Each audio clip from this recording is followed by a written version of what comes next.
যারা নতুন web design শিখতেছেন তাদের জন্য কালার পিক করা বা পেজের কালার দেওয়া এটা একটা গুরুত্বপূর্ণ বিষয়। অনেক সময় কঠিন মনে হয়। তো বিভিন্নভাবে আসলে কালার পিক করা যায়, বিভিন্ন অ্যাপসের মাধ্যমে কালার পিক করা যায় বা বিভিন্ন অ্যাডন্সের মাধ্যমে আজকে আমি এই লেকচারে দেখাবো একটা সহজ পদ্ধতি দেখাবো, যেটা হচ্ছে গুগল ক্রোমেরই একটা বিশেষ সুবিধা আছে। সেই সুবিধাকে ব্যবহার করে, সেই অ্যাপসটাকে ব্যবহার করে কালারটাকে পিক করা যায়। তো এটা হচ্ছে আমাদের কোডিংকে আমি রান করতেছি। কোথায় রান করব? ক্রোমে রান করব। তো দেখুন, এটা হচ্ছে আমাদের পেজের কন্টেন্টগুলো। দেখুন, আমরা যে লেখাগুলো লিখেছি সেটা আমাদের ব্রাউজারে শো করতেছে। তো এখন চাচ্ছি আমি এই যে এইখানে আমি এটার ব্যাকগ্রাউন্ডে প্রথম যে হেডিংটা আছে এটার ব্যাকগ্রাউন্ডে একটা কালার দেব। তো আমরা কোডের মধ্যে চলে যাচ্ছি। দেখুন, আমরা স্টাইল দিয়ে রেখেছি। তো এখন সরাসরি কালারের নামটা উল্লেখ করা যায়। তো কালারের নামটা আমরা দিয়ে দিচ্ছি গ্রে, GRAY, গ্রে। এটা সরাসরি কালারের নাম। তো এখন এটাকে সেভ করতে হবে। সেভ করে দেখুন আমরা এটা রিফ্রেশ করব। যদি রিফ্রেশ করি, দেখুন এটা গ্রে চলে এসেছে ব্যাকগ্রাউন্ডে একটা কালার। তো আমি শুধু ব্যাকগ্রাউন্ডটা দেখাবো, আপনি সব কিছু এইভাবে কালার পিক করতে পারেন। তো এটা সরাসরি নাম ব্যবহার করে। তো যে গুগল ক্রোমের যে একটা সুবিধা আছে, এটার একটা অ্যাপস। দেখুন, এটা কালার পিকার। এই যে কালার পিকার, এখানে একটা অ্যাপস আছে। এখানে আপনি ক্লিক করবেন।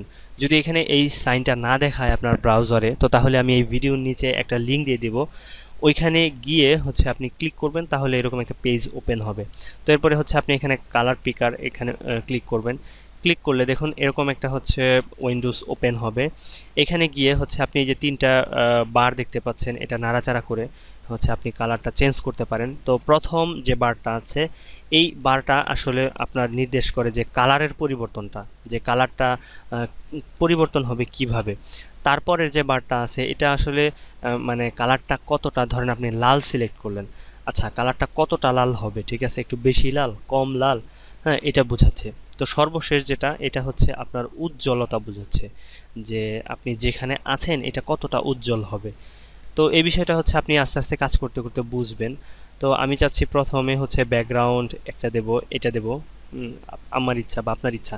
তো প্রথমে এই যে প্রথম যে কোডটা দেখতে পাচ্ছেন, এটা হেক্সা কোড বলে বা হেক্সাডেসিমাল কোড বলে। এই কোডটা আমি কপি করব। কিভাবে কপি করব? দেখুন, প্রথমে এটা সিলেক্ট করব। সিলেক্ট করার পরে আমি কন্ট্রোল সি চাপবো। সি চাপলে এটা কন্ট্রোল কপি হয়ে গেল। কপি হয়ে যাওয়ার পরে এখানে আমি এই ইয়াতে যাব, আমার কোডে যাব গিয়ে, বা টেক্সট এডিটরে গিয়ে আমি এটাকে পেস্ট করে দেবো কন্ট্রোল ভি দিয়ে। তো পেস্ট করে দেওয়ার পরে এটাকে আমি সেভ করব কন্ট্রোল এস দিয়ে। সেভ করার পরে দেখুন আমি রিফ্রেশ করতেছি। এই যে আমার পেজটা ছিল, রিফ্রেশ করলাম। দেখুন ব্যাকগ্রাউন্ডে আমার একটা কালার চলে এসেছে। এখন আমি যদি এটাকে আবার করি, আরেকটা কালার দেই। দেখুন এই কালারটাকে আমি যদি RGB মোডে দেই, তো দ্বিতীয়টা RGB মোড, ঠিক আছে, রেড, গ্রিন, ব্লু, এই মোড।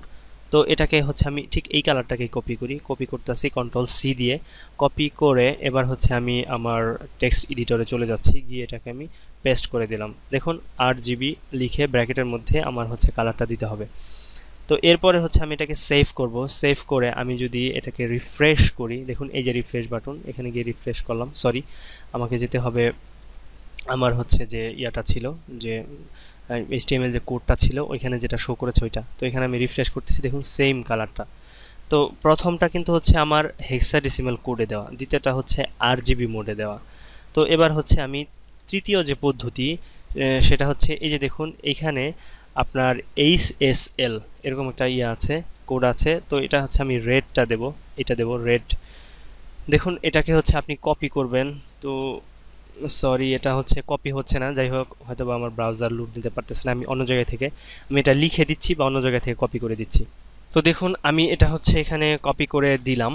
তো কপি করে এটা আমি সেভ করব। কন্ট্রোল এস দিয়ে সেভ করে আমি আমার ব্রাউজারে চলে যাচ্ছি, গিয়ে এখানে রিফ্রেশ করব। তো দেখুন আমার কালার রেড চলে এসেছে। তো আমি প্রথমে যেটা দিয়েছিলাম, প্রথম কালারটা সরাসরি কালারের নাম উল্লেখ করে দিয়েছিলাম। দ্বিতীয়টা সেটা হেক্সা কোড ইউজ করেছি। তৃতীয়টা আমি কি দিয়েছি, RGB মোড দিয়েছি। এবং এই যে চতুর্থ পদ্ধতি, এই পদ্ধতিতে আমি HSL এই পদ্ধতিটা ইউজ করেছি। আপনি চাইলে যে কোনো একটা পদ্ধতি ইউজ করতে পারেন, তবে যারা হচ্ছে ওয়েব ডিজাইন করে থাকে বা হচ্ছে যারা একটু এক্সপার্ট তারা সাজেস্ট করে যে এই যে দ্বিতীয় যে পদ্ধতিটা আছে এই পদ্ধতিটা যেটা হচ্ছে হেক্সা কোড, এই কোডটাই খুব বেশি মানে প্রচলিত। তো কাজে হচ্ছে আপনি এই কোডটা ইউজ করবেন। তো আপনি যে কোনো কোড চাইলে ইউজ করতে পারেন প্র্যাকটিসের জন্য, বা হচ্ছে আপনি কাউকে যদি শেখান তো আপনি এই 4টা পদ্ধতি তাকে শিখিয়ে দিতে পারেন। তো সবাই ভালো থাকবেন। আমাদের ভিডিও কেমন লাগলো অবশ্যই জানাবেন ভিডিও নিচে মন্তব্য করে।